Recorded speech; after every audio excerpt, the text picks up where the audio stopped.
ego. It has nothing to do with that. It has to do with the fact that people were like, yes, that's the way I feel. Yes, that's the way we all need to stand up. I want to speak for the Taylor County Democratic Party. I have been chair now for about 6-7 months. It hadn't been long. And I want to tell you, we've got energy in the Taylor County Democratic Party. I want to tell you that if you're interested in standing up for Texas, if you're interested in fighting for democracy, you need to look at our party. What has the Republican Party done for us? Let's look real quick.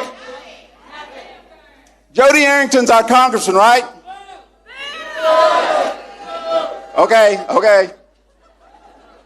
We're Democrats, we're nice, right? We might be losing, or very well could lose, $1.9 million for Meals on Wheels. Guys, come on. Albany just announced they're not going to have free lunch for the kids. And now adult ed has been pulled. No, they're after all the programs that serve working people. We have to stand up. I don't care if you have a D next to your name, an R next to your name, an I next to your name, or nothing next to your name. This is about fighting for working class people. If you know me for 5 minutes, that I've been working here in Abilene for about the last 25 years. Everybody saw that video? That's me. But here's the deal. There are thousands of me in Abilene, Texas. I can tell you that right now. So let's find out. When the Abilene Taylor County Democratic Party has an event, step up and show us. Step up and volunteer, or just step up and say, what can I do to help? And we'll find a role for you. I don't care if it's just writing a check. I don't care if it's just volunteering for an event. We've got a picnic coming up, and I'm gonna promo this, August the 24th at the Festival Gardens. It is going to be a picnic for us to socially get together and talk about things that we have in common, and to raise a little money so that we can keep our party office open. It is so important that we do that. So I cannot leave today without asking you to keep us in mind. And if you don't know how to do that, reach out to me. Okay, you probably had enough of me. So I'm here, and I was asked, and I have the honor of introducing our guest today, our main guest. I remember when Jody Arrington came and visited the bookstore last year. Wait a minute, no, that wasn't Jody Arrington. That was Beto O'Rourke. I remember Jody Arrington coming and doing another event. I want to say maybe here or somewhere. No, that wasn't Jody Arrington, our congressman. That was Beto O'Rourke.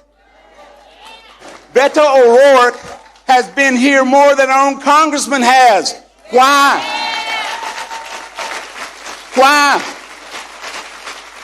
Jody, you ran from D.C. to avoid Epstein. You got time to stop by, buddy? You got time to try to get 200-300 people here to listen to what you say? Because you don't want to hear what we have to say. That big ugly bill is going to leave some bad situation in rural Texas, and we haven't even touched our rural hospitals. Wait till that happens. So I have the distinguished honor of introducing somebody that has been fighting for all Americans, for all of us. It doesn't matter who it is. I still remember him riding in a car with a Republican during COVID or something, and that's where a lot of people are like, well, who is this guy working with Republicans? He didn't care. He just had to get a job done, getting from point A to point B. That's who we have here today. So it is my distinct honor to introduce Beto O'Rourke.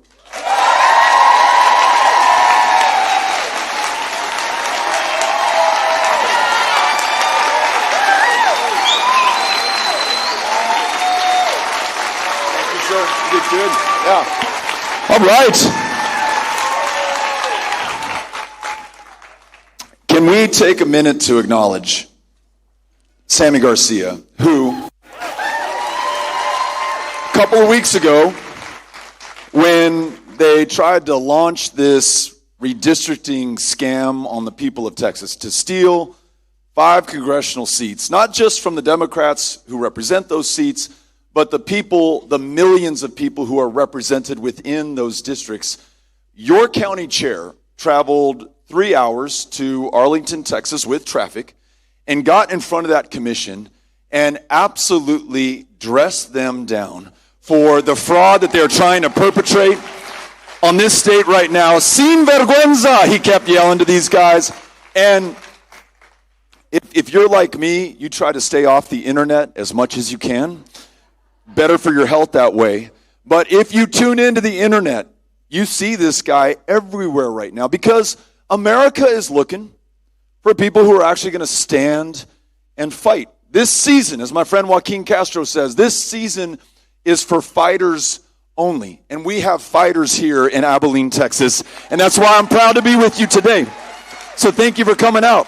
Sammy, thank you for the job you're doing. Okay, the first time I came to Abilene, it was in 2017. I met some of you then. I was running for the United States Senate. Crazy, crazy idea. We were going to take on Ted Cruz, who was the runner-up in the previous year's presidential primary contest in the Republican Party. But for Donald Trump, that guy probably would have been the nominee. He had 100% name ID in the state of Texas. He had money coming out of his ears. He had every political action committee on the planet donating to his campaign. Who were we to think that we could take on that guy? To have a campaign team? I mean, I called anyone who had run a Democratic campaign in the state of Texas. Not a single one of them would call me back because the idea was just as crazy as a snowball rolling through West Texas. I mean, this thing just is not going to work. And so we made a virtue of a necessity. If no one's going to help us with this, if we can't raise the money, if we're not taking PAC checks, which we didn't, then we're going to go everywhere to every county to show up for everyone. You cannot be too red or too rural for us to write you off. You also cannot be too big and too blue for us to take you for granted. And so those travels brought us here early. I remember that we went door to door, right? I don't even think we could gather a group of people early in 2017. So we just started knocking on doors in Abilene, Texas. And one of the first doors that we knocked on, an elderly woman answered the door. And I introduced myself. Hey, I'm this member of Congress from El Paso, Texas. I'm running for Senate. I'm trying to find out what's going on in Abilene. What do you want to talk about? You want to talk about taxes or infrastructure or health care, or tell me what's going on in your life. And she said, well, I'm glad you showed up, but I want to make sure that we keep this brief because I'm about to get a delivery from Meals on Wheels. And she explained to me that not only is she dependent on this program for the calories that literally sustain her so that she can survive and last another day, another week, another year, I hope another 10 years for that matter. But she told me this that absolutely shook me. She said that Meals on Wheels delivery driver who brings the box of food into her home, I don't know if it was once or twice a week, that is the only human being that she will see over the course of that week. And when he puts his hand on his shoulder and says, ma'am, are you doing okay? Is there anything else I can get you? It is the only human touch that she will feel over the course of that week. I tell you, it shook me. It brought me to tears to realize that she was holding on and would be gone but for the kindness of folks who otherwise would be complete strangers. And I want you right now to recognize the woman who has kept this program going in Taylor County for 50 years, Betty Bradley, wherever she is. I want her to stand up. Betty Bradley, right here. This is what we're fighting for. This is what a fighter looks like. This is how we help one another. Thank you for being here and for the work that you do. We need examples like Betty. We need one another because this is a pretty dark time in the history of our country, in our lifetimes. And I don't care how long you've been on this planet. I don't think it has ever been as dark as it is right now. You think about the last 6 or 7 months of this administration. Since Donald Trump has been sworn in, Just to lay out some of the top lines so that we're all on the same page. He has defied the federal courts, this co-equal branch of government, rejecting, ignoring their court orders one after another. He has dismantled congressionally mandated and chartered and appropriated agencies like USAID or the Department of Education or Meals on Wheels, another co-equal branch of government. He has colluded with corrupt public officials. You saw the deal that he made with New York City Mayor Eric Adams, a quid pro quo. I'll drop the charges on you for your corruption and bribery if you do my bidding in New York City. He is covering up for the wealthiest, the most elite, and the most powerful in this Jeffrey Epstein investigation in which he may be implicated. I mean, you tell me if you see this differently, but why would you give Ghislaine Maxwell, a convicted child sex trafficker, let that sink in, a lighter sentence? She's been moved from a maximum security prison to Camp Fed just outside of Bryan, Texas, in our own state. Why? Perhaps because she is going to play ball with the president as he tries to hide his complicity with whatever, and right now the Lord only knows, Jeffrey Epstein did to those girls who were trafficked, who were raped, who were abused, who in some cases have taken their own lives, because I hope we can only imagine, because we've never suffered this ourselves, I hope the pain and the trauma that they have undergone. And on top of all that, he seeks to dispense with every constitutional safeguard or protection that up until now, over these 249 years, has kept us a nation of laws and not of kings. But most despairing of all, beyond all of that, are all these wealthy and powerful people and institutions that literally have the resources and the power to fight this guy and to stop him, who instead, right now, are bending the knee. It's the big Ivy League universities. You saw Columbia made a $200 million deal. Harvard is looking at $500 million that they're going to give him.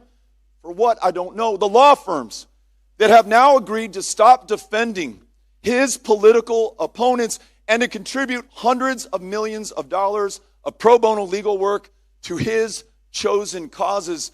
Mark Zuckerberg, I don't know how many millions he's given Trump so far. Jeff Bezos, who essentially shut down the Washington Post that he owns, also contributing untold amounts of money to the president. I don't know if you're watching TV this week, but Tim Cook, he is the CEO of Apple. It makes me want to throw my iPhone away, flush it down the toilet, never get on that thing again. He presented Donald Trump a gold-plated, 24-karat gold-plated iPhone in the Oval Office. I mean, you cannot make this stuff up. I would imagine in some empire, in front of the emperor, you would bend the knee and you would give that bar of gold and you'd say, Emperor, please, will you protect my business? Will you allow me to continue to do my work here? But for you and my subservience to your cause, I mean nothing, is what Tim Cook was saying in that. And even some Democrats, with friends like these, Chuck Schumer, who holds the highest position of public trust for a Democrat in the United States Senate, when there was a funding debate earlier this year, and Donald Trump and at the time Elon Musk were asking for an absolute blank check to spend on and dismantle anything that they wanted to in this country, almost every single member of the Democratic caucus in the United States House of Representatives stood strong and rejected this attempt. And in the Senate, Chuck Schumer promised us he would do the same, but ultimately he too, for we don't know what reason, he bent the knee as well. So at this time, where we see the most powerful man on the planet, literally, Donald Trump, backed by the wealthiest people in the world, Elon Musk and their ilk, we must ask ourselves the same question I was asking myself in 2017. I mean, who are we against all of them and all of this? And just to make it interesting, and just to bring it home to Texas, now they want more power. They're trying to steal these 5 congressional districts that I talked about right here in our state. And you can forgive them for trying. Everyone else, no matter their wealth or their power or their status in this country, has bent the knee and has done their bidding. But I don't think they anticipated the fight that I see here in this room, that I found in Sammy's testimony, that we're here all over the state of Texas. Donald Trump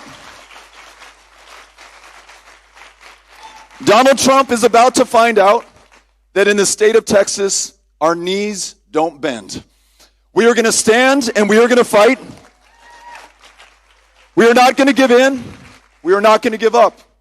We are not going to do their bidding. And these 54 state House Democrats who broke quorum, who left the state of Texas at extraordinary personal risk. They're fined $500 a day to a person. They make $7,200 a year in this position of public trust. The governor has filed with the Texas Supreme Court to vacate their offices, to remove them from their ability to represent the people that they have been serving. He's also proposing to file second-degree felony charges against every one of them. He has sent Texas DPS state troopers to, quote, hunt them down. And now our senior Senator John Cornyn just made a deal with Kash Patel, the director of the FBI, to send federal law enforcement after them as well. Those 54 are all that stand between us and those stolen 5 congressional seats, because if we allow this to pass, if they fail at this moment of truth, I believe that after 2026, if we fail to stop this deal, win a majority in the House, the consolidation of authoritarian power in this country will be nearly unstoppable. What that means, more masked, plainclothes federal agents without warrants or badges, picking our fellow Americans up off the streets, and lest you labor under the illusion that it's just illegals or terrorists or thugs or gang members, we have no ideas because due process and constitutional protections have been suspended. We literally do not know the names of those who have been picked up, detained, imprisoned, deported, in some cases for life sentences in a gulag in El Salvador. And when we send the wrong person away, or that wrong person's identified, the administration says, you know what?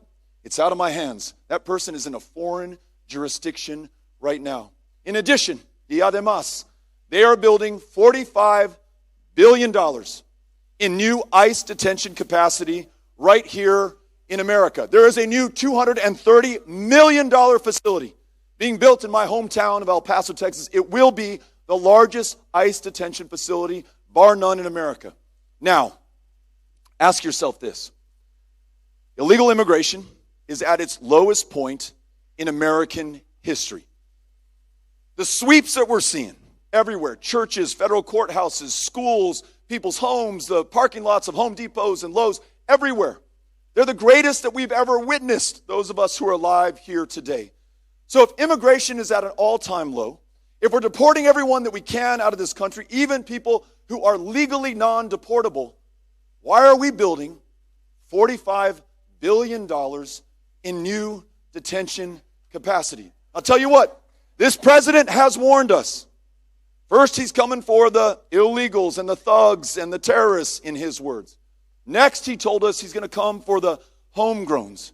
On the first day of his presidency, he issued an executive order removing birthright citizenship to anyone who was born to an immigrant parent, even if they were born right here in Abilene, Texas. Now, birthright citizenship, as you know, is enshrined in the Constitution, in the 14th Amendment that was ratified in 1868.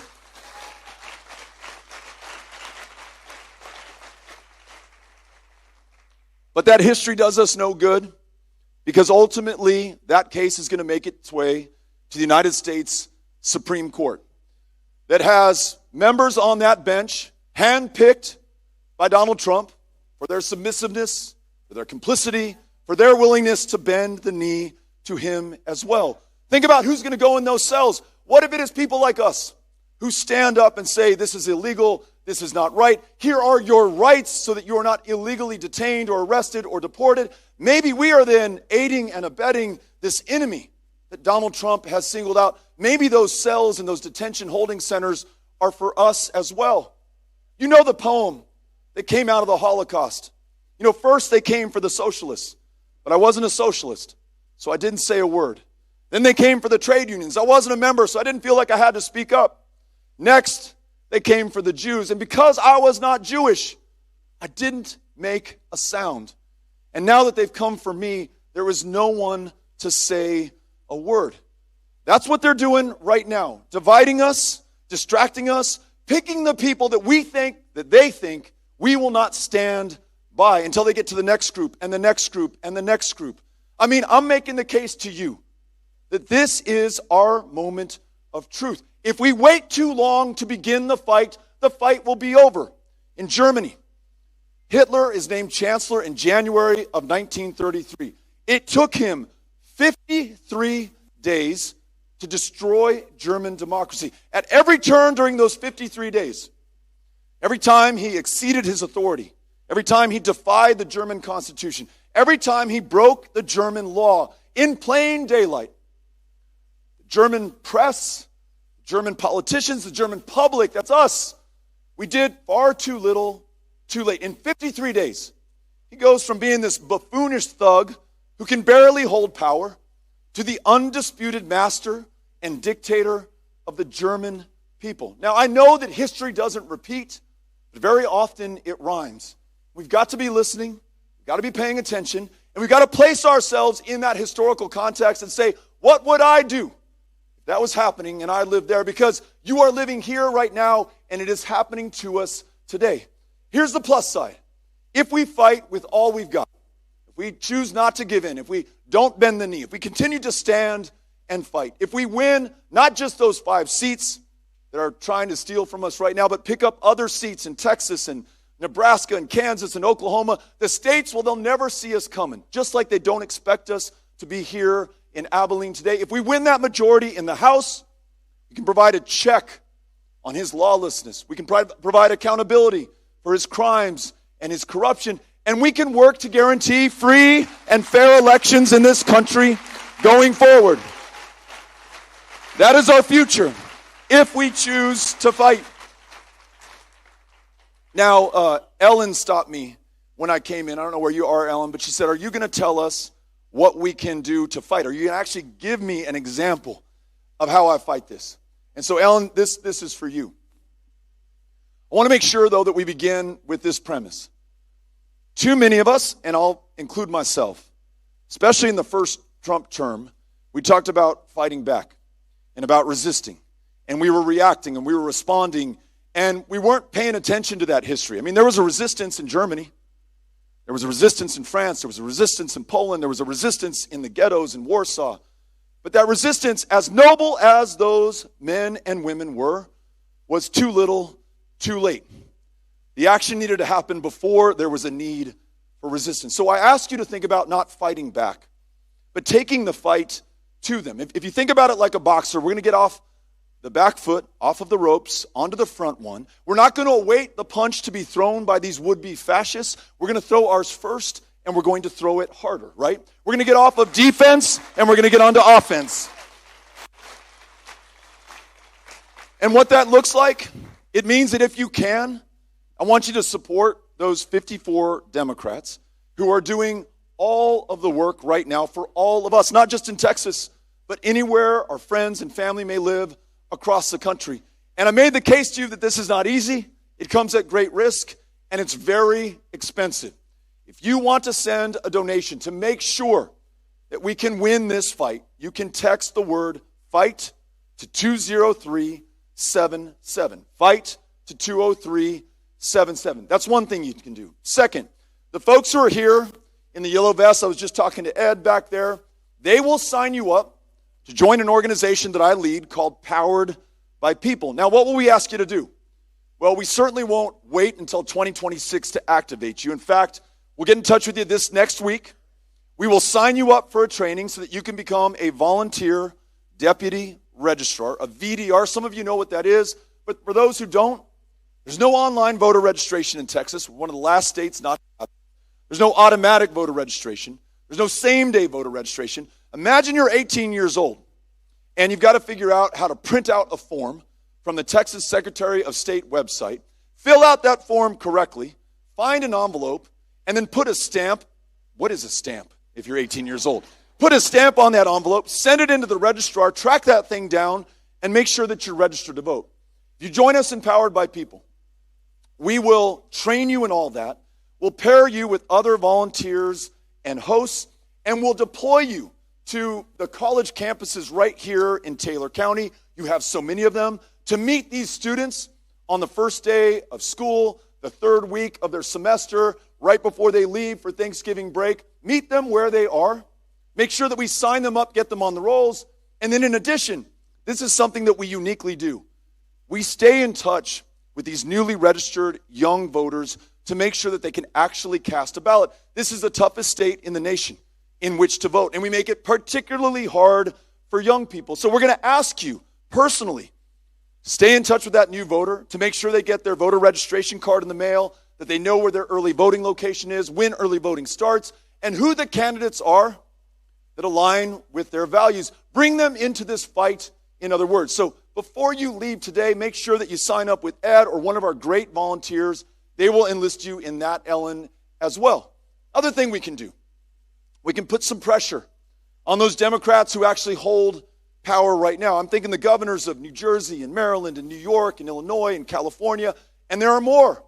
They have the power to seize the initiative and not wait for Texas Republicans to act first. I'm calling on them, and I want you to join me to redistrict their states to maximize Democratic congressional advantage there, instead of waiting for it to be taken away from us right here.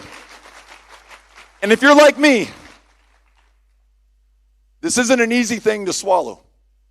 I'm a big believer in citizen-led redistricting commissions, getting politicians out of it, no longer allowing members of Congress to choose their voters, because we know it should work the other way around. But I hope you agree that we cannot unilaterally disarm. We cannot stand back. We cannot throw our hands up. It's as though we're in a basketball game, and the refs have left the arena, and the other side is just socking us in the face, using violence against us, and we're throwing our hands up and asking the audience, do you see what's going on here?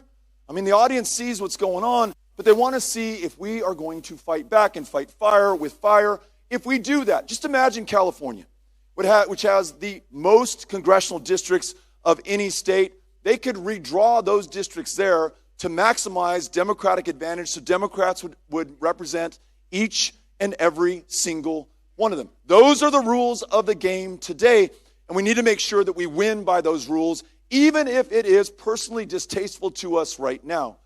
And then lastly, any opportunity you have, such as the one that you took today to be here, to join a protest, the No Kings, the Hands Off, whatever you see here in Taylor or any of the other surrounding counties, promise me, promise yourself that you will join, because this stuff is breaking through. It's giving other people hope and heart and encouragement right at the time that they need it. How many have felt alone at this moment, have felt hopeless, have felt tempted to despair? Sometimes it takes another human being to show up and meet you where you are and remind you of what's at stake. There's a reason that Donald Trump is polling at 35% on immigration. There's a reason that he's polling even lower on the economy. People are finding out through these protests that their Medicaid is about to be cut, that Social Security is on the chopping block. I talked to John as I was coming in. I talked to Ed that I just mentioned. Both of them are Vietnam-era veterans. And now think about this. Veterans of their generation who fought a war this country never fully understood, who came home not to ticker tape parades or thank you for your service, but came back to this community nonetheless and gave the best years of their lives to building up Abilene, to raising their families, to doing their level best. Veterans like them right now are waiting not weeks or months, but in some cases years to be seen by a provider at our VA for the PTSD or traumatic brain injury that they incurred in service to this country. Donald Trump, you need to remind folks that these protests is cutting 83,000 positions at the VA. It is going to hurt veterans right here who put their lives on the line for this country. This stuff is breaking through right now. Those protests are something that we can do. And one reminder, if you think this stuff doesn't work. 1965, a non-election year, right? Just like 2025, 60 years ago. 24-year-old John Lewis leads a march across the Edmund Pettus Bridge from Selma to Montgomery. And in so doing, nearly loses his life. The police who met him on that bridge cracked his skull with their batons, beat up the other protesters. One person lost their lives in the process. But it so galvanized this country. It catalyzed the conversation on voting rights. LBJ, the first president from this state, he calls a joint session of Congress just 8 days later and gives one of the most remarkable speeches, I think, in American history.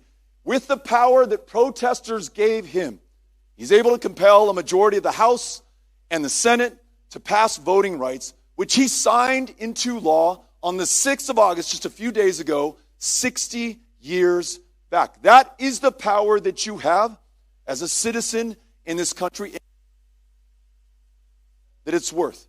Now this, I talked a lot about what we're fighting against, how we have to overcome them, what it is going to take. Let me leave you with one more idea in a few parts. We also have to be able to share with ourselves and our family members and our friends right here in Abilene what we are fighting for. How America will be better if we stop them and if we win power for ourselves. Beginning with democracy. On the 60-year anniversary of the Voting Rights Act, knowing that the Voting Rights Act itself has been completely gutted by the Roberts Court. Instead of telling folks, as we did in 2024, that we're going to save a democracy that really, functionally, effectively does not exist in this country, not when it is so hard to vote in the state of Texas, not when one man, Elon Musk, can spend $300 million to purchase an outcome for his preferred presidential candidate, not when members of Congress can stay in office for the rest of their natural lives, insulated from the very people that they should be accountable to, not when we don't have the access to the people in positions of public trust that we deserve. So I say, instead of saving something that doesn't work, how about we build a democracy that is worth saving? What if we overturn Citizens United so that corporations are no longer people and money is no longer speech? What if we pass the John Lewis Voting Rights Adjustment Act, which would ensure that we have free and fair elections in the state of Texas? What if we got big money and political action committees out of our politics altogether? What if we set term limits so someone in this room can replace Jody Arrington so he's not able to stay there for the rest of his life? And what if, after we win power, we do get the politicians out of the room on redistricting and return that power, all of it, back to the people? But that political democracy that I'm talking about, that we're all working for right now, it is impossible without an economic democracy as well. The gulf between the haves and the have-nots has never, ever been greater in the history of this country. Over the last 50 years, $50 trillion, 50 trillion, has moved from middle and lower income Americans to the very wealthiest people on the planet who call this country their home. It has happened under Republican presidents. It has happened under Democratic ones as well. When people feel estranged and alienated and have no future in this country, they make decisions that follow suit. And I think it explains a lot of our politics today. When folks cannot get what they need from a government of the many, soon enough they're open to getting what they need from a government of the few, or a government even of only one. So let us listen to them when they ask us to deliver for them on what they need. And it's not a lot. They ask us for things like being able to work just one job instead of 2 or 3 to make ends meet. They ask us to be able to afford to teach school in the state of Texas without having the resources drained from our public local schools and themselves not having to work extra jobs for the privilege of teaching our kids. They ask for the ability to be able to buy a home as long as they're working for it, because generations like mine and my parents and my grandparents, they were able to do it.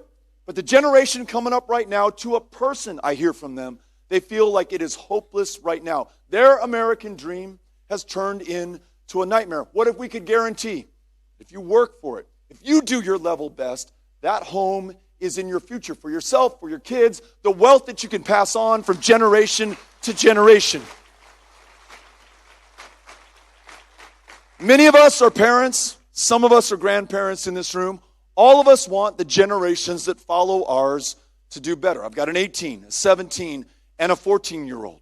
For the first time in American history, it is rolling in reverse. The generations that follow ours are doing worse than us. We, some of those my age, are doing worse than the generation that followed before.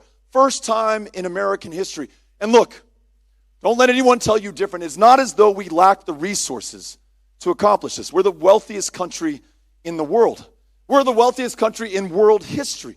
It is just that we've lacked the political will to get this done. I want you also to imagine a future where all of us are treated with the dignity and respect that we deserve. You see these attacks right now on transgender Americans. They are hoping, just like with the so-called thugs and terrorists and gangbangers that they are labeling immigrants, that you'll be afraid to stand next to them in solidarity. They can separate us and divide us and distract us as they continue the largest heist in American history. So the next time you see a transgender American attacked, stand by her or him. Make sure that they know that we're in this together. No one is expendable. No one is politically inconvenient. All of us count. And then a point of local pride. Remember this when we're talking about human rights. 1973, 52 years ago, abortion was just as illegal in the state of Texas as it is today. But no one rode to the rescue of the women of Texas. No court, no president, no legislature made it better for those who were suffering and dying because they did not have the right or ability or power to make their own decisions about their own body and their own future and their own health care.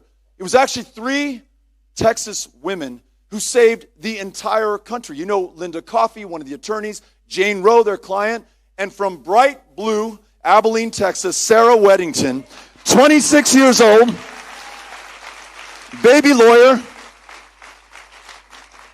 The most complicated case this Abilene native had ever tried was a no-contest divorce.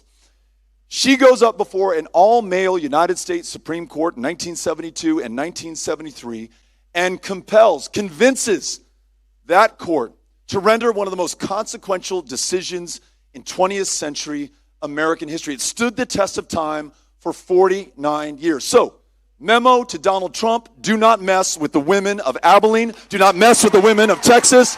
We are going to win this back one way or another. Those human rights, they extend everywhere. As the most powerful country on the planet, there are certain responsibilities that come with that. So when we say human rights, we mean it for everyone. So I want you to imagine a future where this country is no longer complicit in the bombing and the starving and the slaughtering of children in Gaza, of innocent families in Gaza, of people who have committed no crime and deserve nothing close to what they're receiving right now. And instead, we use this awesome power that the generations before ours, people like Ed and John, literally put their lives on the line to create in the first place. What if, instead of starting new wars or being complicit in the ones that are being waged today, we decide that we're going to sow peace and reap prosperity? Use this awesome power, for example, to convene the nations of the region or the world, if that's what it takes, to create an independent, sovereign state for the Palestinian people, to protect their safety, the safety of the Israeli people, the safety of all people in that region. It's not just good for them, it's good for us as well. And then bring that same logic back home. And imagine a future where we no longer stand for our fellow Americans being rounded up with these Gestapo tactics that we expect from another place ruled by fascists or tyrants or kings, but not a free people who are governed by law instead of by kings. But that is what's happening here today. And we know it's not just immigrants.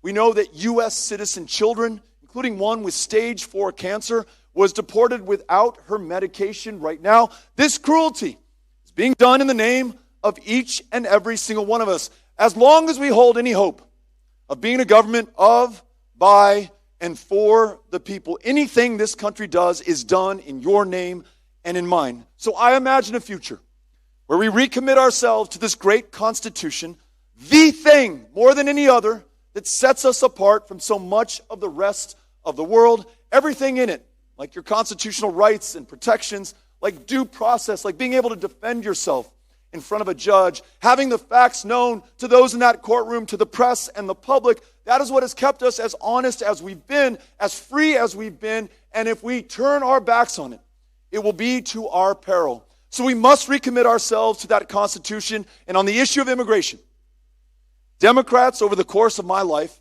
have talked an awfully big game. I have not been to a political rally or town hall conducted by a Democrat that does not talk about comprehensive immigration reform. And yet, if we're going to be honest with each other, when Democrats have had power, we have found them lacking. We won the White House, the House, and the Senate in 2008, and the president did wonderful things with that power, but he did not move on immigration. We won the White House, the House, and the Senate in 2020, and President Biden did amazing things with that power, but he did not move forward on immigration. Look, our fellow citizens can be forgiven for having held out hope for so long that Democrats will deliver, and when we've proven to them that we don't, they're willing to take a chance to roll the dice with someone who has a different plan, even if they don't like every particular piece of it. That is how we've ended up where we are right now. So, the next time that we win power, let's not even talk about it, but let's use it for all it's worth. Let's drive the car like we stole it. Let's legalize every dreamer's parents, every hard-working American doing backbreaking work that would not be done otherwise, but for their willingness to do it. Imagine them making this country even greater as U.S. citizens. And look, as my fellow West Texans, or as we refer to in El Paso, East Texans, you get that on immigration, most of us, Republican, Democrat, Independent, alike, we're on the same page. I mean, we want to know who's coming into this country. I mean, that's just a basic common sense thing that we got to get right. We want to protect one another from violent criminals, whether they were born in Abilene or El Paso or Ciudad Juarez or anywhere else around the world. I'm on the same page, okay? That makes sense to me. But do not let them tell you that immigrants are taking anything from us. Immigrants are giving far more back to this country than they could ever draw down over the course of their lifetimes. We are so lucky to be a country of immigrants.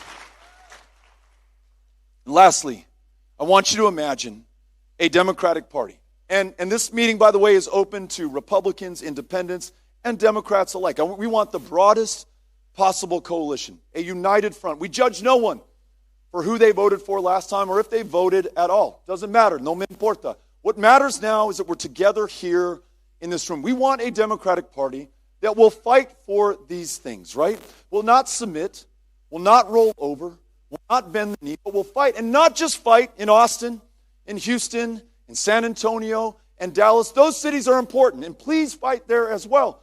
But you got to show up in places like Mineral Wells. You got to show up in places like Abilene, Texas. You got to show up. You got to show up everywhere across the state. Fight on every front.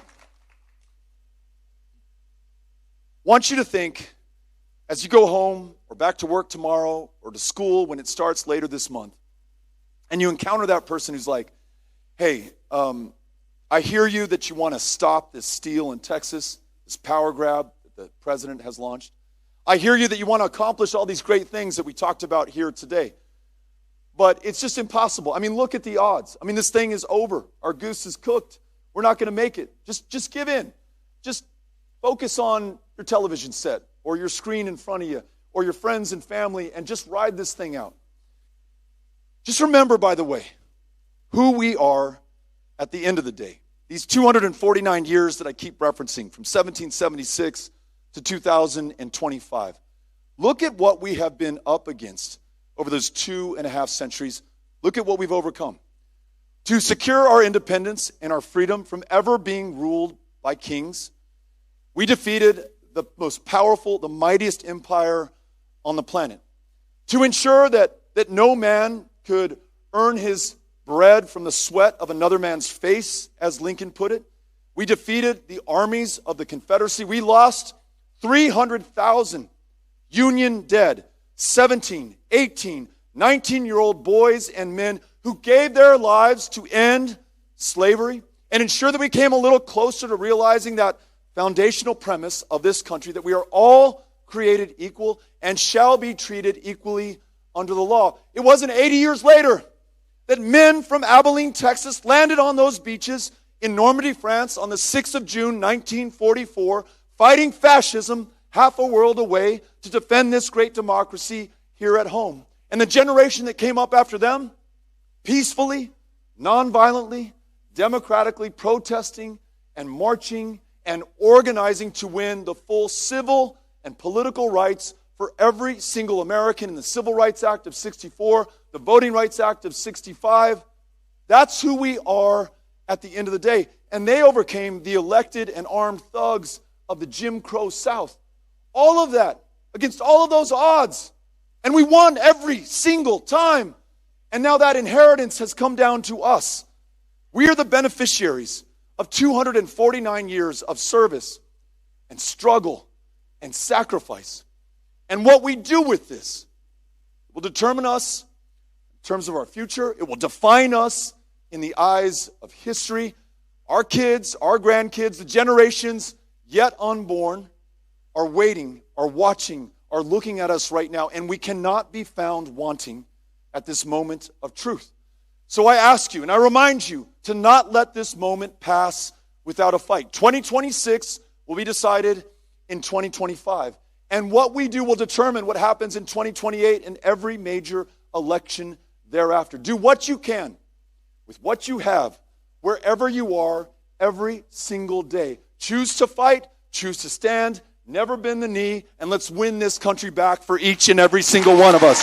Thank you all for coming out here today, for being part of this town hall. Les agradezco. I'm grateful to you. Thank you. Thank you all. Ms. Cano. All right. We want to bring some more voices into the conversation. Cynthia Cano has got a microphone. She just jacked up the air conditioning for anyone who's getting hot. Cynthia's in the white shirt, black hat, just where I'm pointing right now. If you would like to be recognized, to share an idea, to provide a solution to a problem that you've identified, to ask a question, we are all ears, and we're looking forward to hearing what you've got to say. All right, here's our first question. Hi, my name is Melissa. I'm with Defend Democracy Abilene.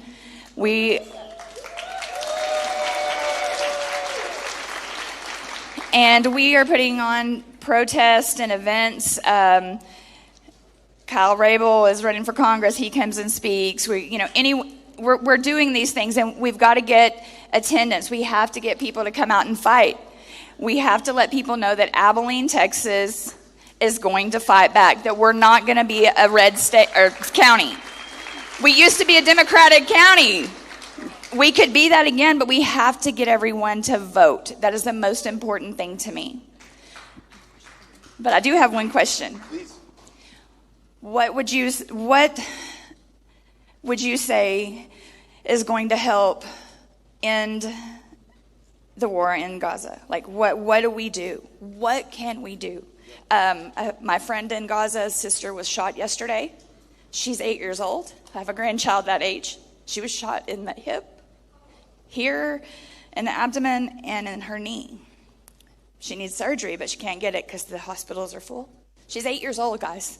So what can we do other than donate to the families and do the protest and all the things? Like, what can we do?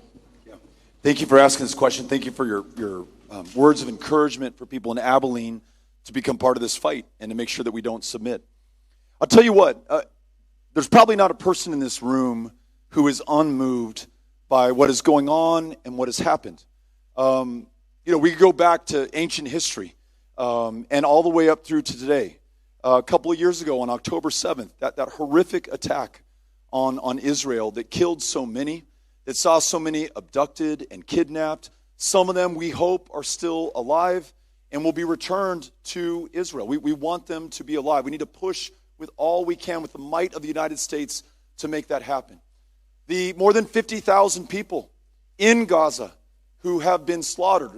Israel, with the complicity of the United States, using U.S. bombs and your taxpayer dollars, has flattened schools, has flattened mosques, has just attacked a Catholic church. I mean, it's almost non-discriminatory. It's just anybody in Gaza. And to the gentleman's point, Children, it's not that they will starve. They are starving to death. Children have died because we talked about Meals on Wheels earlier. They literally cannot get enough calories into their system to continue to breathe and live. This is happening, and just so that everyone's clear, because we are funding this, we are complicit in this. This is happening in your name and in mine. It is happening with your tax dollars, and it is happening with mine. So the very excellent question, beyond just describing this vision of no longer being complicit in this and working to end it by having a sovereign, independent Palestinian state, what do we do right now? Lincoln, my favorite American, if I have one, he has this great line about power. He says, you got the presidency, pretty powerful, the courts, the legislatures, but more powerful than all that is the people. And he used the word or the phrase public sentiment. He said, public sentiment is everything. With it, nothing can fail. Without it, nothing can succeed. Now, what do I mean by that? I gave you the example of John Lewis earlier. LBJ had told Dr. King at the end of 1964, when King begged him to move forward on voting rights, Johnson said, I used up all my power on civil rights in 64. That was the whole shot. I'm sorry, I'm done. And when King left the Oval Office, he said to Andrew Young, we got to go out there and get that guy some power. That's what John Lewis was doing the next year in 1965, marching across that bridge. Wasn't doing it for himself. He was doing it to give the president the power to force his hand. In 2018, during the first Trump administration, you all remember that our government, under his leadership, but in our name, was separating families who arrived at the southern border. That young mother with the 2-year-old child in her arms who just braved 2,000 miles to get to refuge because if she had stayed back in Honduras or Guatemala or El Salvador, that little kid would be dead, doing what all of us would do. In the same situation, this country took that baby from her arms, deported the mom back to Central America, and put that kid into the foster care system in this country. We hope not the foster care system in the state of Texas, because it is the worst run foster care system in America right now. We didn't like that. We spoke up. We took to the State House steps. We wrote our members of Congress. We lit up the switchboard at the White House, and we protested. And some of you joined me in El Paso County in a little camp that they had built for these kids who'd been kidnapped for their parents in a town called Tornillo, Texas. More than 1,000 of us came together on Father's Day 2018 to bear witness to what was being done in our name, and also to testify out to our fellow Americans. We together, and this was happening across the country, created so much pressure on the first Trump administration that 3 days after those protests, he did something that he had never done before, and I don't know that I've seen him do since. He rescinded his executive order, and he ended family separation in America. Now, that's an example in more modern times of public sentiment and its power. So if you do not like what we are doing in Gaza today, make sure that your government knows it. I cannot promise you that it is going to break through or change his mind or stop the slaughter and the starving and the bombing and the torture and the brutality. But I can guarantee you, if we do nothing, it is going to continue for sure. So that's one idea. The second is, and this is a hard one, but this is going to be the answer to so many of our questions. How do we do this? How do we do that? The only way out is going to be through. And it's got to include winning political power here in Texas, winning political power at a national level, and then when we have that power, using it for all that it's worth. Holding our own side accountable when our own side fails, as our own side did on this very issue when it held power, and the voters did not forget that. So, thank you. Here we go. Right over here is our next question. We'll get the microphone over to you. We need to give you a mic, sir. Can you hold on? No, it won't take AIPAC money. Yeah. All right.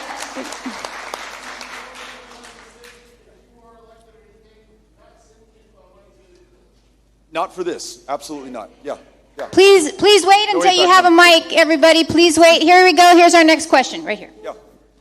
Howdy, y'all. I'm the Kyle Rabel she was talking about, the man that's running against Jody Arrington. All right.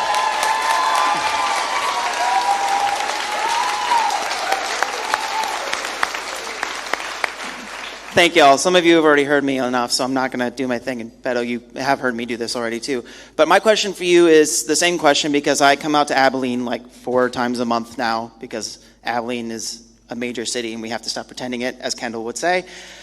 How do we help our grassroots candidates? I'm out here all the time begging people in Taylor County to run too. I know in Lubbock there's 50-some seats. I'm sure it's the same amount here. What do we do to help them? How do we get them help? How do we change the system and uplift Democrats? I'm sorry, I don't care about independents. I'm the Republican system. I want Democrats to win because we're the ones that can change the world. How do we do that? Well, you're a great example of that. You know, some would look at the odds in this district and write it off. It's just unwinnable. It's not going to happen, right? But you know better. You know that we together control our own fate and our own future and our own fortune. We make our own luck, in other words. We think about what's going to happen in 2026 as Trump continues to drive the economy into the ditch, as we see more of our fellow Americans swept up in these roundups, not just in the big blue states on the coast, but happening right here in Texas and in rural Texas as well. As we see more of our local schools defunded to send vouchers to rich kids who are already going to private schools in big cities, as there's more of a backlash against what we see in Austin and what we see happening in Washington, D.C., when that wind is at our back, we better have fielded the strongest, fiercest candidates at every position of the ballot. Justice of the Peace, County Commissioner, U.S. Congress, State House, State Senate, all the way up and down. I saw the benefit of it in 2018. The reason that we got so damn close to Ted Cruz in that election, the reason that 12 State House Democratic challengers defeated 12 State House incumbent Republicans. The reason Colin Allred defeated Pete Sessions in his race for Congress, which was an impossible race, more impossible than yours right now, is because they were out there working in 2017, making sure that they were ready when the wind hit our back in 2018. So if I can help you recruit some of these other candidates at other positions on the ballot, I would gladly do that. Because look, if there's not a Democrat making our side of the argument, we cannot blame people for not supporting us. We've got to be there in every county, in every year, in every election, on every place on the ballot. Thank you for what you're doing. I'm with you in this, okay? Next question right here.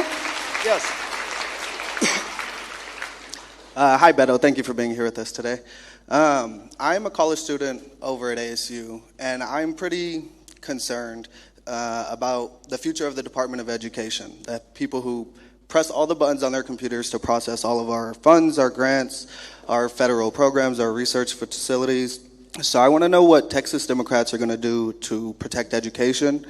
I know that a lot of our K through high school schools they run off of property taxes, which is not, it doesn't fund it fully across the state for smaller populations or wherever.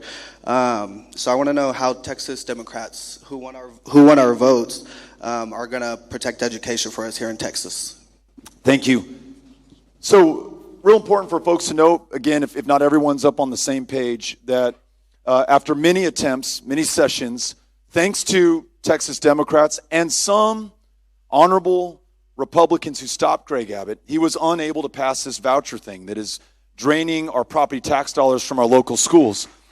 So he took a $6 million check from an out-of-state billionaire, this guy Jeff Yass in Pennsylvania, who's one of these Christian nationalists. With that $6 million, Greg Abbott purchased the best Republican representatives that money can buy, replacing those Republicans who had stood fast, so that, just so everyone knows the calculus on this, the Democrats still oppose this grab of our property tax dollars out of our local schools, but Abbott had these newly paid for, bought and sold Republicans, and that voucher scam passed. And beginning in this school year, you're going to see fewer dollars in your local schools, more of our educators working more jobs, more schools closing down as they're closing down in El Paso and almost every single community that I've been to. So that's the cost and consequence. Democrats are holding strong, but if Democrats do not win more seats, I don't know that we're going to be able to stop this in Texas. The Department of Education that you mentioned, absolutely being dismantled under the Secretary of Ed, Linda McMahon, under Donald Trump. If we don't win power in 2026, it's going to be pretty hard to restore Title I funding, IDEA funding. This is Individuals with Disabilities Education Act. So if your kiddo has special needs, intellectual, physical, or otherwise, harder for her to be in a classroom where she's going to get a world-class education. More likely she ends up being warehoused somewhere, or you take care of her yourself in your home because those funds are going away as well. So winning political power, I'm afraid, is the best way to restore this funding, to stop the steal of these resources from our local schools. In the meantime, we can make sure that those who voted for this stuff pay a political price at the ballot box, and that we recruit those challengers who can knock them out of office. Thank you for the question. Ashley Slaughter, I hear a lot of talk about we need to win back political power and we need to have more Democrats running and we need to be doing these things that we might not feel is right in order to defeat Trump. And while I do want to get Pumpkin Spice Palpatine out of office, Star Wars reference for y'all if you don't know. What safeguards are we going to put in place to make sure that we are getting the right candidates in office? Because we don't just need a blue version of someone else who wants power. We need people who don't just want power, but want to do things for the people. So how do we get power and get it in place, but also make sure that we don't end up electing another dictator? Yeah. It's a great question. I mean, part of the challenge of this moment is that once the precedent is set, that the president can ignore the law, can ignore the courts, can ignore the Congress. What's to prevent a future president, Democrat or Republican, from doing exactly the same thing? So two things. One, when Democrats get back in power, they have to reestablish the guardrails that are missing right now. I mentioned some of those on the democracy side, ending Citizens United so that we don't have this flood of corporate money that is buying the outcomes of elections, constraining the actions of the president. I mean, it's unconstitutional what he's doing with these tariffs right now, but you have a supine Congress that is unwilling to take the fight to him and is essentially abnegating its role to that president right now. Maybe we establish more firmly in U.S. law that the president cannot set those tariffs absent the consent of the United States Congress, and on and on and on and on, right? But you ask, how do we make sure we get the right candidates in the first place? I mean, what we're doing today is just so exceedingly rare in America right now. I asked somebody about the last town hall that Jody Arrington held in this space, where you all were welcome to ask him a question or hold him accountable for what he's done. And someone said, well, I think Ed told me, he's held a telephone town hall. I've been in Congress. I've been on those telephone town halls. You get to screen the questions. You don't have to take, the gentleman's question who just spoke up a second ago, or anyone else's question, or yours for that matter. So I think we say, hey, if you want to run to represent me, be in this position of public trust, that's great. But just because you have a D to your name does not mean that you have my support. I want to hear what you're going to do. I want to ask you these questions about these conditions and these situations and then see how you respond. And if you're in office, you all should make them promise. I want you to commit that you'll hold a town hall like this, all comers welcome, no holds barred, open to everyone in the community regardless of party affiliation, every single month, so that we know how you're doing in the State House or in the U.S. Congress. We can hold you accountable for the votes that you've taken, the legislation that you've offered, the progress that you've made or failed to make thus far. I did one of those every month. I went into those town halls with a healthy dose of fear of my constituents, because I remember that they put me in this position in the first place and they can take it away. And I had better damn well be able to explain what I had been doing with this privilege on their behalf. And so if someone at a town hall asked me a question, very often a veteran, because I was on the Veterans Affairs Committee, hey, Beto, I want you to make progress on ensuring that other than honorable discharge veterans can get into the VA because they couldn't before. I wasn't going to come back next month and just say, hey, you know what? Republicans are in control. Donald Trump is president. I couldn't get anything done. I had to find a way to move on this stuff because I wasn't going to face them and fail. So I think holding each other accountable like we're doing right now today is a big part of the answer to your question. And then staying on people once they're in a position of power, that John Lewis LBJ example. They didn't just believe LBJ when he said he couldn't do voting rights. They made the guy do it with the power that they had. Thanks for asking this great question. Behind you. Yes. Hi, I'm Elizabeth Doherty. I'm a patient with a rare disease, and so I participate in NIH research. I'm also a cancer researcher, so we rely on cancer research funding from the NIH to pay for progress. I particularly work on cancer vaccines.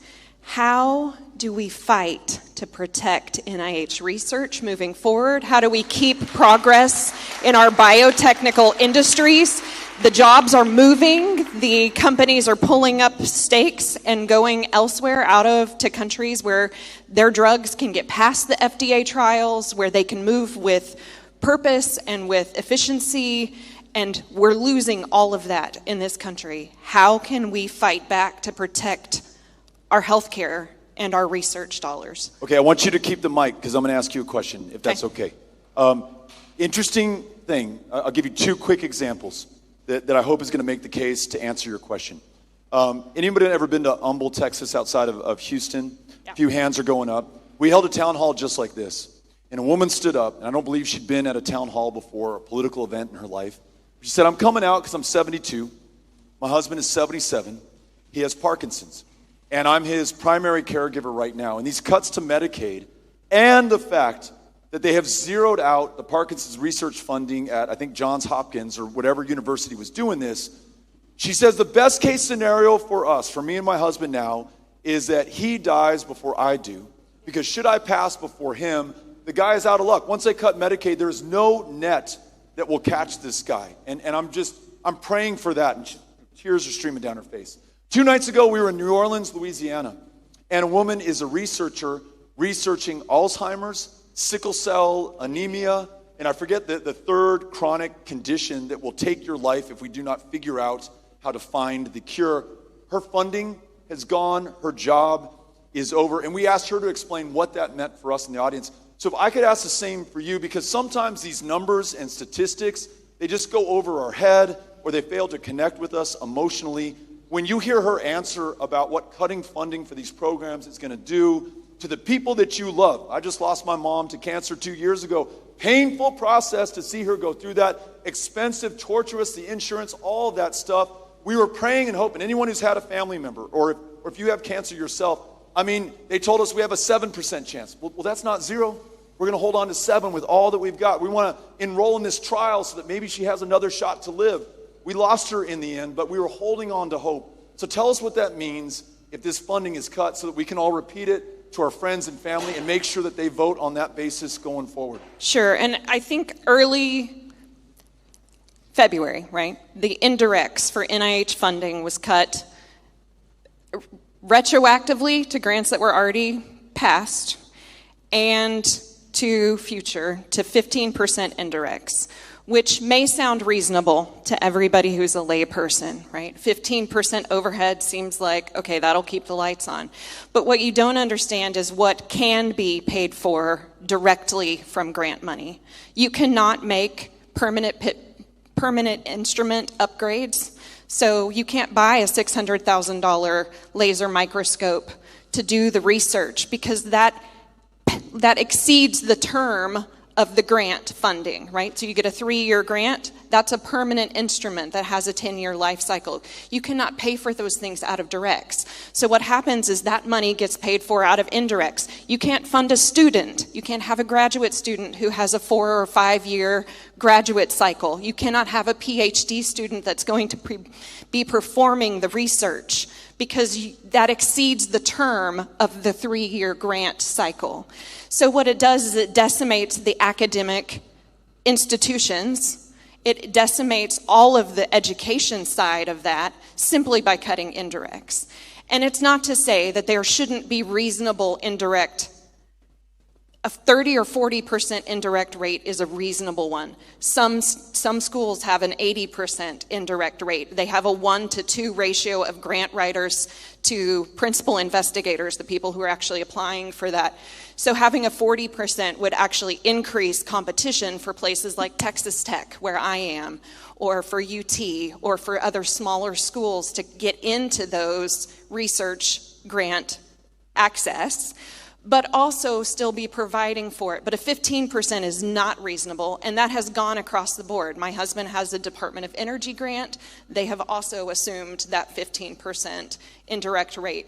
This is going to decimate academia as we know it and all of those institutions who are performing research. And as a patient, I want more money on the research side. I want to see more research trials funded, but not at the expense of the places who are actually doing the research. That research ends up, we hope, in the cures for the cancers and the diseases that are killing our loved ones right now.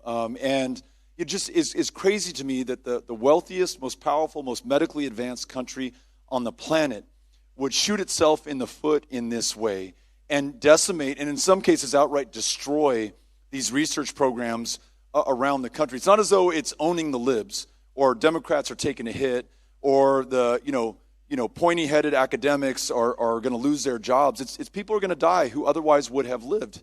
So healthcare doesn't discriminate. Thank you for what you're doing and for staying in the fight and explaining this to us. Appreciate it.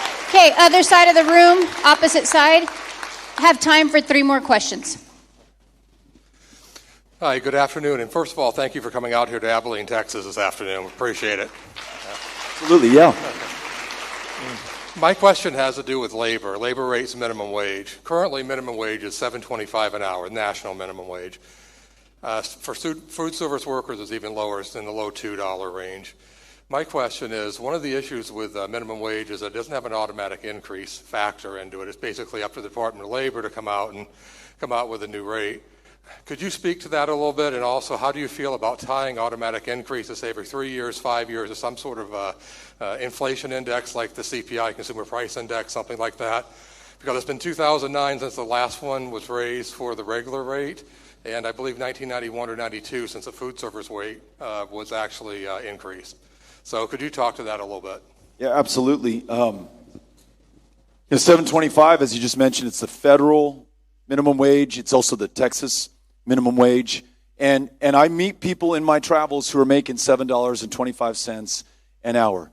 In addition, there are people who are making more, but their wages are pegged to the minimum wage. So in other words, if the minimum wage goes up, those earning the minimum wage get paid more. Those earning above the minimum wage will get paid more. Literally everyone does better. Now, there's a philosophical question for all of us to consider. If you believe there should be a minimum wage, you're on one side of it. If you don't think there should be a minimum wage, you're on the other side. And listen, I think reasonable people, maybe kind of on the extreme side, can disagree on this one. The absolute libertarians who just believe that the free hand of the market should decide what you're paid. If they want to pay you $1, if they want to pay you $100, that's up to them. Okay, that's that side of the argument. I'm going to wager that most of us are on the other side that believe there should be some floor beneath which you cannot pay somebody.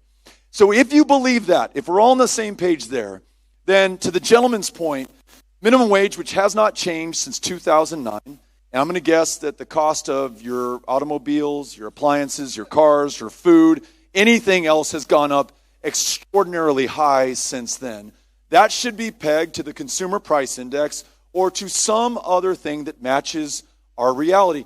When I mentioned the $50 trillion that has been moved from working Americans, middle class, lower income Americans to the wealthiest, one of the ways in which that has been done is a failure to move the minimum wage up. If we kept the minimum wage relative to what it was in 1973 or 1975, the minimum wage, you might know the number today, it would be well north of $30 an hour.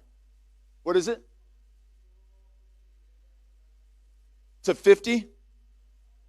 1.5, okay. It might even be higher than that. I've seen numbers that are higher than that. In other words, you should be able to work that job and afford to pay for your education, make the note on your mortgage, put food on the table, whatever you need to do, which people just cannot do right now. No wonder so much of America is so pissed off.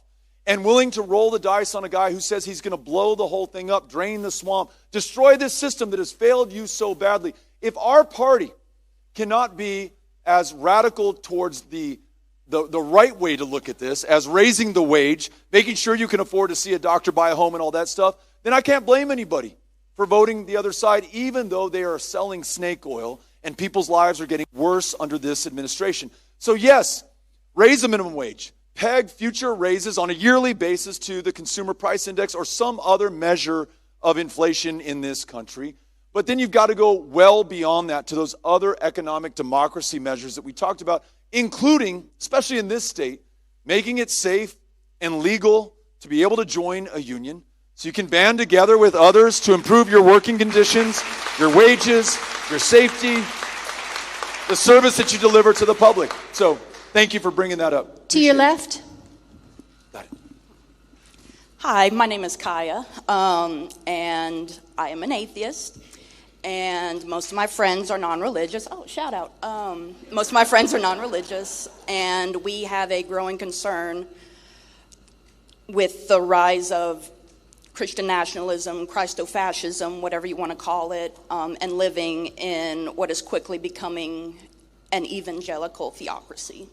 How would you respond to that? How can the Democratic Party reach out to non-Christian, non-evangelical people, not only to protect their rights, but make them feel welcome in this space? Great. Thanks for asking this question. You know, I kept mentioning the 249 years of this country. And, you know, you go back to our foundation, this Declaration of Independence, we're all created equal, and the other things that flow from that. I think about how much more conservative and fundamentally religious people were in the 18th century when this whole notion was conceived. And yet even then, there was freedom to choose your religion. There was freedom from religion, to your point. Can you imagine the framers, Thomas Jefferson or any other, mandating that the 10 Commandments would be posted in every classroom, as is the law of the land in the state of Texas right now? How insecure are you that you have to force this on kids there? I mean, I was, lifelong Catholic. My mom took me to Sunday school, catechism, all that stuff. That's a big part of my upbringing and who I am and my history and my relationship with God. That's my business, right? I don't want to force that on anybody else. Your business is your business. You choose that. And the people of Texas who pride themselves on their independence from big government, from, folks who try to impose their visions or views on others, I can't believe that we have submitted to this so far. And I know the present company hasn't. I know you would not vote for this if you were in the state legislature, but the state legislature voted for this right now. And it is not unconnected to the draining of your property tax dollars from your local school to send it to primarily Christian education institutions. 254 counties in Texas, 150 of them do not have a private school to which you could send your child. The overwhelming majority of the money in the voucher program will go to families who are already sending their kids to parochial schools right now. It is like a windfall. This is more of those trillions of dollars moving from working Texans to the wealthiest in this state who are going to private school right now. So we have to call it out for what it is. We have to expose it. To the question asked earlier, we have to hold those who run for office in our name accountable ahead of time before we elect them. Then once in office, accountable for the decisions they make. We've got to fight back against this and get back to our roots of being created equal and being treated as such. Thank you for asking. To your right, all the way to your right. This is going to be our last question right here. Hi, I'm Diana. This is Justina. And this is Nicole. And we are the Liberal Moms of Abilene. We're very rarely all in the same room together, so we also want to let you guys know that we're here, and we're glad that you guys all are too. And I wanted to let you guys know, because you said if you have any organizing opportunities or ideas, we are organizing, all right? So we've been sneakily building a coalition of some of those angry Abilenian women that you've been talking about. So if you're one of them, just make some noise. Yeah. And we've got a coalition of about 1,000 people, and we've been swinging some elections recently, right? Here at the city council, yeah. And I know a lot of you are ready to get involved. Every Saturday, the Taylor County Democratic Party is having Donuts for Democrats at the People's Plaza. If you want to know what's going on, how to help, how to get involved, when's the next protest, are we making signs, what's going on? I had a young person tell me last Saturday, I should start bringing a notebook to this thing because there's so much going on.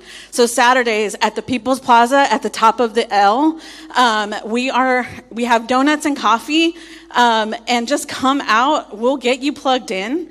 We also have a big fundraiser coming up, the Taylor County Democratic Picnic.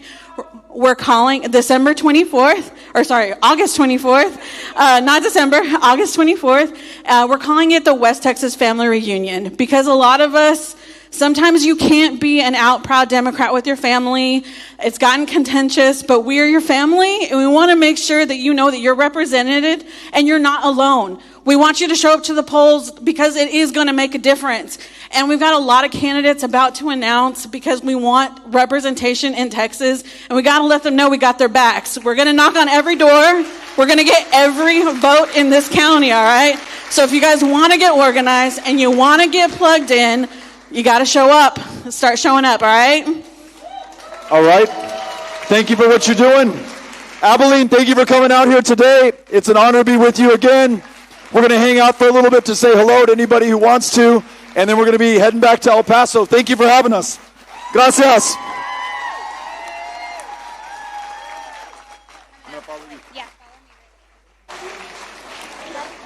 We have a line over there with if y'all want to stay and say a quick hello, take a photo, we're going to have a line right over there.